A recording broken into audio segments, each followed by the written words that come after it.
गुरु मात्र पिता गुरु बंधु सखा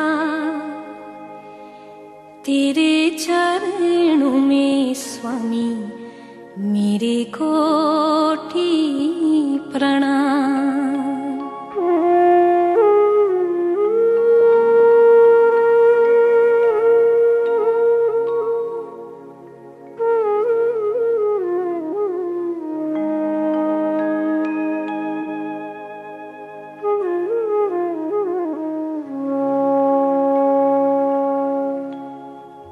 सभोपदेशक अध्याय 3 का श्लोक 11।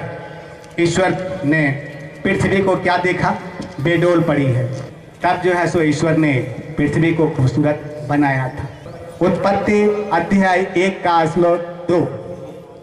पृथ्वी बेडोल और सुनसान पड़ी थी, गहरे जल के ऊपर अंधियारा था, परमेश्वर का आत्मा जल के ऊपर मंडराता था। तो परमेश्वर की आत्मा आज तो मंडरा रहा है और ये पृथ्वी सुनसान पड़ी है, बेडोल पड़ी है। न इसमें कोई नियम है, न कोई व्यवस्था है, न किसी लोगों का चाल चलन अच्छा है ना।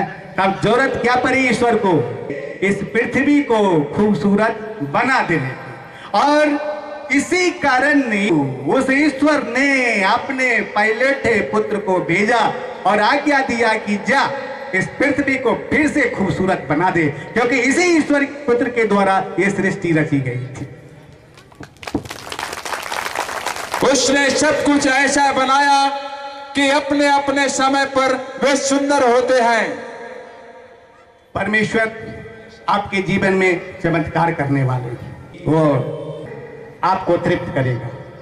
यदि आप रोटी के भूखे हो तो आपको रोटी से तृप्त करेगा। यदि आप धन के भूखे हो तो आपको वो धन से तृप्त करेगा। अगर यदि ईश्वर के दर्शन हो तो ईश्वर के दर्शन को दे करके वो आपको तृप्त करेगा। अगर यदि चाहते हो कि तुम्हारी तमन्नाएं पूरी हो तो आपकी तमन्नाओं को पूरा कर करके आज वो तृप्त करेगा। और आज इसी सभा से ये कार्य आरंभ होता है। ईश्वर तुझे लगातार लिए चलेंगे और अकाल के समय तुझे तृप्त करेंगे और तेरी हड्डियों को हरी भरी करेंगे। तू सिंची हुई बारी के और ऐसे सोते के समान होगा जिनका जल कभी सूखेगा नहीं। यिर्मयाह अध्याय 29 का श्लोक 13। आप ईश्वर को ढूंढेंगे और पाएंगे भी, क्योंकि तुम अपने संपूर्ण मन से ईश्वर के पास आओगे। यशायाह 41 का 13। ईश्वर के दाहिने हाथ को पकड़कर कहेंगे, मत डर, मैं तेरी सहायता करूंगा। पर ईश्वर आपको ढूंढ रहे हैं, ईश्वर आपको बुला रहे हैं, ईश्वर आपको दोनों हाथ फैलाए हुए बुला रहे हैं कि आ तो मेरी बाहों में आ जा। जो शोक करते हैं वही शांति पाएंगे। मत्ती अध्याय 5 का श्लोक 4 से 10। धन्य है वो जो शोक करते हैं, वे शांति पाएंगे। जो नम्र हैं वे पृथ्वी के अधिकारी होंगे। जो धर्म के भूखे हैं, प्यासे हैं, वे तृप्त किए जाएंगे। जो दयावंत हैं उन पर दया की जाएगी। जिनका मन शुद्ध है वे परमेश्वर को देखेंगे। सभोपदेशक उल्टा अध्याय 3 का श्लोक 14 कि ईश्वर जो करते हैं वो सदा स्थिर रहता है। अगर यदि ईश्वर ने आपको कुछ दिया और वो खत्म हो गया, ईश्वर ने आपके दुख को हरा, अगर यदि फिर से आपको वो दुख आ गया, यदि ईश्वर ने आपके परेशानी को दूर किया और फिर से आप परेशानी में आ गए, तो इसका मतलब क्या है? आपने कुछ गलती किया। ईश्वर ने धरती पर तो किस किस के आंसुओं को ईश्वर ने पोंछा? मैं आज जरा 10 मिनट के अंदर मिलवाता हूं। सुभाष, इसका एक लड़का था जिसका नाम था राजेश। इसको ब्रेन फीवर हो गया था, वो कोमा में चला गया था, आईसीयू में भर्ती था। इसके साथ साथ ब्रेन में टीबी हो गया था और इसके बाद क्या हो गया, इसको पैरालिसिस भी हो गया। ठीक है, डॉक्टर ने कहा कि नहीं बचेगा और इसको किसी दूसरे डॉक्टर के पास लाओ, है ना। सिर्फ कह देने मात्र से, है ना, कोमा से बाहर आ गया। और जब दिल्ली में वो अपने बेटे को लेके आया तो इसके पास न पैसे थे, न धन दौलत थे, न कुछ था। ये अपने बेटे को सफदरजंग हॉस्पिटल में ले गया। सफदरजंग हॉस्पिटल वाला जो है ना रिजेक्ट कर दिया, पता है। एम्स में ले गया, वहां एम्स वाले ने इसको रिजेक्ट कर दिया। अंबेडकर ले गया था, वहां भी रिजेक्ट कर दिया। तब एक दिन आकर के मेरे पास रोने लगा, है ना, कि आप ही जीवन दे सकते हैं ना। वो व्यक्ति, है ना, राजेश, इसका लड़का आज स्वस्थ है, सही सलामत है, जो आपके सामने खड़ा है।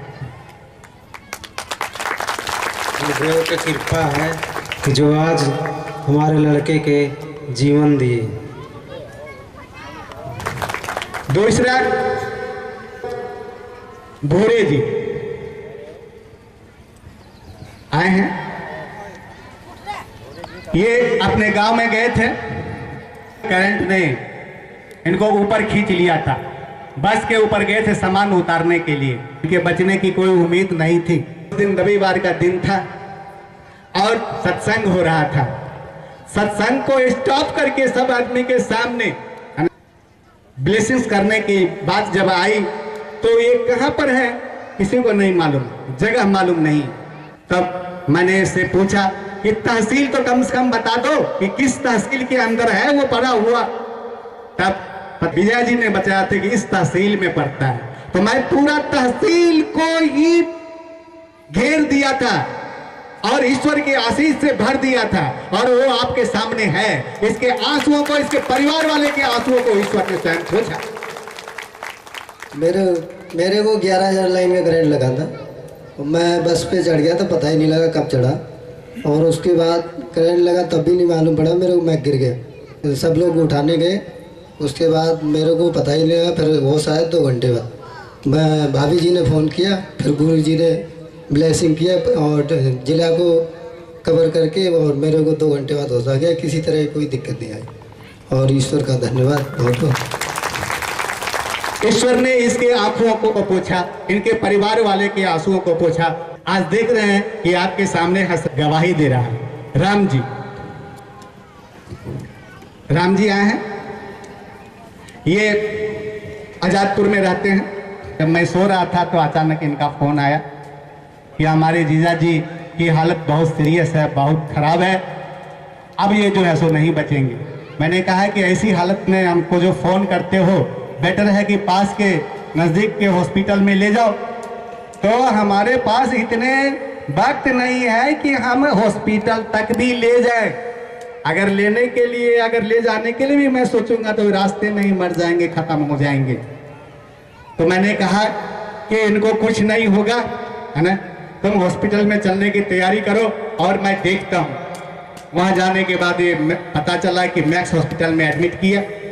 जब हार्ट में बहुत पेन हो रहा था और इतना हाथ पांव पटक रहा था, छटपटा रहा था कि अंदाजा आप नहीं लगा सकते हैं। वैसी दर्दनाक स्थिति में, है ना, मैं इनको सांत्वना दिया तो उनको मैं सही सलामत घर वापस ले आऊँगा। आज वो सही सलामत घर वापस आ गए और इसकी गवाही देने के लिए राम जी यहाँ पर आए। सबसे पहले मैं गुरु जी को और माता जी को प्रणाम करता हूँ। वो दिन था बुधवार का और रात हो रही थी करीब 11 बजे, और मुझे फ़ोन आया कि जीजा जी की तबीयत बहुत ज़्यादा सीरियस है, और मैं भागे हुए वहाँ गया। इसके बाद मैं सर जी को फ़ोन किया और सर जी बोले आप मेडिसिन में लेके चलो, मैं देखता हूँ। जब मैं उनको 5 मिनट या 10 मिनट करीब नीचे छत से नीचे उतारने में लगा, जब नीचे आए तो उनकी हालत में बहुत सुधार हुआ, और इसके बाद मैं मैक्स हॉस्पिटल में ले गया। फिर मैक्स हॉस्पिटल में जाने के बाद दोबारा मैं सर जी को फ़ोन किया, क्योंकि मैक्स हॉस्पिटल के डॉक्टर लोग बोल रहे थे कि इनको आईसीयू में रखना पड़ेगा। सर जी बोले मैं आईसीयू में जाने नहीं दूंगा, आईसीयू से बाहर ही इनको ठीक करके बाहर भेजूंगा, और वही हुआ। मैं इसके लिए सर जी को बार बार प्रणाम करता हूं और इसके लिए भगवान को धन्यवाद देता हूं। जय श्री करके अब मैं पीपी वर्मा जी को बुलाऊंगा और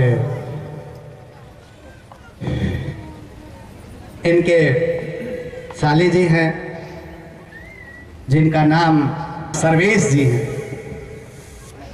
उनके साथ जो घटनाएं घटी है ना, वे अपने मुख से सुनाएंगे और किस प्रकार ईश्वर ने इनके आंसुओं को पोंछा। मैं प्रेमचंद्र गुप्ता विजय विहार इठाला में रहता हूँ। आज संयोगवश मेरी साली सर्वेश सेक्टर 5 रोहिणी में रहती है, जो अभी अस्वस्थ के कारण नहीं उपस्थित हुआ है।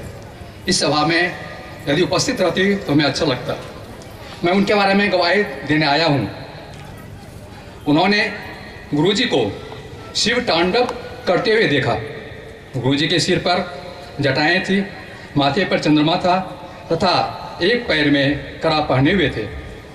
उनको केवल एक ही 15 साल की लड़की थी सौर्या। मेंस पहुंच हो चुका था। दूसरे संतान के लिए उन्होंने काफ़ी इलाज एवं प्रयास किया, लेकिन 14 साल के बाद भी कोई सफलता नहीं मिली। अब वह पुत्र की उम्मीद खो चुकी थी। इसके बाद मेरी साली गुरुजी के शरण में आई और उन्होंने गुरुदेव से प्रार्थना की। गुरुदेव ने उन्हें पुत्र प्राप्ति का आशीर्वाद दिया। इसके बाद उन्हें पुत्र हुआ, जो आज 1.5 साल का हो चुका है। गुरुजी के इस आशीर्वाद के लिए मैं सत सत नमन करता हूँ।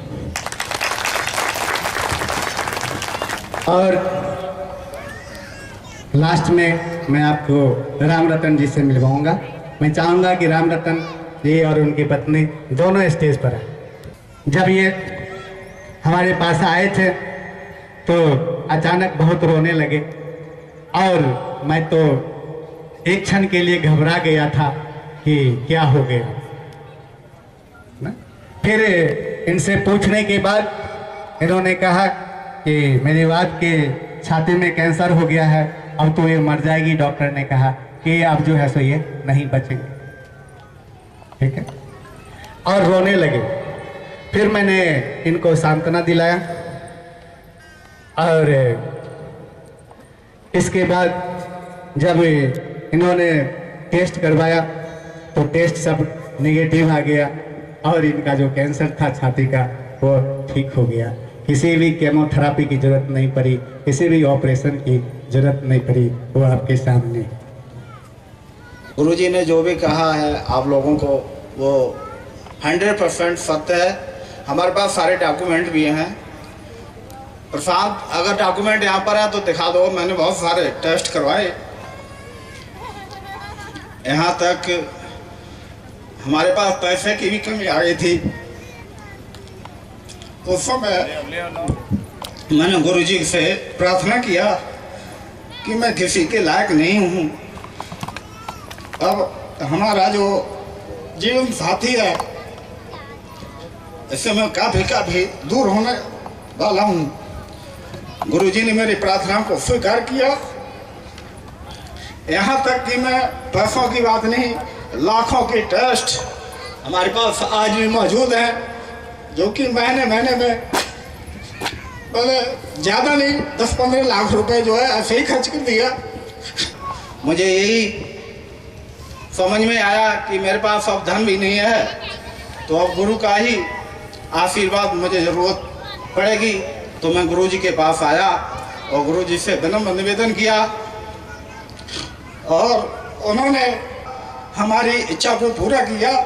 इसके लिए मैं लाख धन्यवाद देता हूँ गुरुजी को।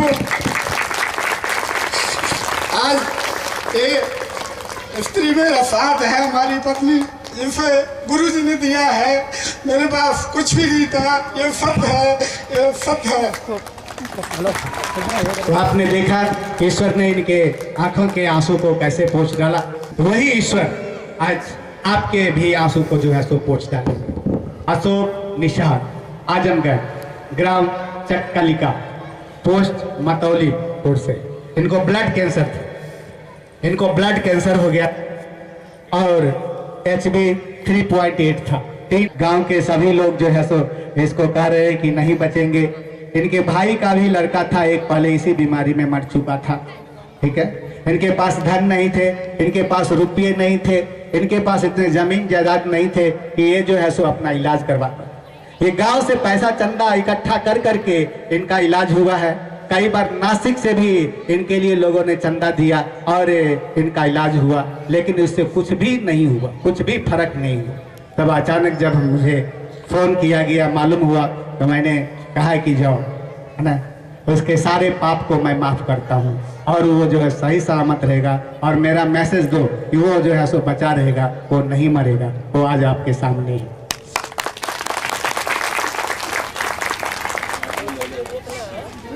हम अपने पति के लेके बेचू बनारस में गए और मुझे सीधा बता दिया कि आप अपने पति को लेके जाइए, ब्लड कैंसर हो गया है, बचाने ला कोई डॉक्टर नहीं मिलेगा। इसके बाद हम कुछ मेरा काम नहीं किया। उसके बाद सब यहाँ दौड़ने लगे और बोले कि बम्बई लेके जाओ। उसके बाद कोई भी नहीं दिखा, हम किसको लेके जाएं। अचानक सर जी का हमें कहीं से संदेशा मिला और यहाँ फ़ोन आया। तब से हमारे पति को कुछ सुधार आने लगा, तब से हम खुश हैं। तो ईश्वर ने इनके आंसुओं को पूछा। जो उठ के बैठ नहीं सकता था, जिसका HB 3.8 था, न जो बिस्तर पर हिल नहीं सकता था, इसके हाथ पीले हो गए थे, आंख सफ़ेद हो गया था, वो आज आपके सामने है, सही सलामत है, सुरक्षित है। तो आपने देखा कि जिसको संसार बचा नहीं सकता, जिसको डॉक्टर कुछ कर नहीं सकता, न उसके आंसू को पोंछ डाले। ये 22 मार्च 2014 सबके आंसुओं को पोंछ देने का दिन है। ये 22 मार्च 2014 सबके कष्ट को मिटा देने का दिन है। ये 22 मार्च 2014 विलाप करते हुए जो लोग हैं उनको खुशी से भर देने का दिन है। ये वो दिन है जिसमें सबके दुख दर्द को मिटा दिया जाएगा। ये वो समय है, वो वक्त है ईश्वर का निश्चित किया हुआ, जिस दिन के अंतर्गत जो कोई भी लोग परमेश्वर पास आएगा और उनसे विनती करेगा, तो आज वो खाली हाथ नहीं जाएगा। जो कोई बीमार था दोबारा फिर से बीमार हो गया, जो कोई परेशानी में था दोबारा फिर से परेशानी में आ गया, या जिनके और भी शारीरिक कष्ट है, जो बीमारी में फंसे हुए हैं, जो जीवन की आशा खो चुके हैं, उन सभी व्यक्तियों के लिए मैं ईश्वर का पुत्र अरुण ये घोषणा करता हूं कि जिसको जोड़ों में दर्द है वो अपने दोनों हाथों को जोड़ों पर रखे। जिसको किडनी खराब है वो अपने किडनी को स्पर्श करे। जिसको हार्ट की बीमारी है स्पर्श करे। जिसको कैंसर है जिस जगह पर उस जगह को स्पर्श करे। जिसको हेपेटाइटिस बी है वो लीवर पर अपने दाहिने हाथ को रखे। अब भगवान से कहे कि हे ईश्वर, मैंने तुम्हें छोड़ दिया था, आज फिर से मैं तुम्हारे शरण में आया हूं, मुझको तुम स्वीकार करो। तो मैं आपसे प्रॉमिस करता हूं कि आज वो खुश होकर के अपना घर जाएगा। मैं उसके सभी पापों से मुक्त करता हूं ताकि वो रोग से मुक्त होकर के घर जाए। तुम उछलोगे, तुम कूदोगे और उछलते कूदते हुए तुम घर जाओगे। बीमारी तुम्हारे पास कभी भी नहीं आएगी। फिर दोबारा ये बीमारी तुमको तंग नहीं करेगी। फिर दोबारा ये परेशानी तुमको तंग नहीं करेगी। फिर ये दोबारा संकट तुम्हारे ऊपर मंडराएगा नहीं।